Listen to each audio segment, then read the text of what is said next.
Let's make some deer jerky with this new dehydrator that I got from Amazon. This is a few manuals that came with it. It comes with a few trays and also some fruit rolling trays as well to dehydrate fruit rolls on. It's the plastic tray that you see inside of there.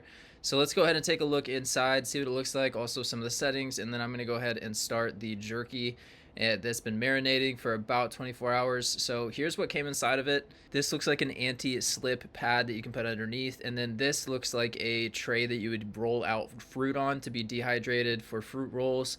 That's what the instructions said. This is the Keenstar. It has temperature and time controls that you can set. It can fit several racks, as you can see here. We have them loaded up. We got them at 110 for about 11 hours. And then I'm probably going to turn it up a little bit temperature wise. But here's what it looks like inside. It is very quiet and it does heat up very quickly.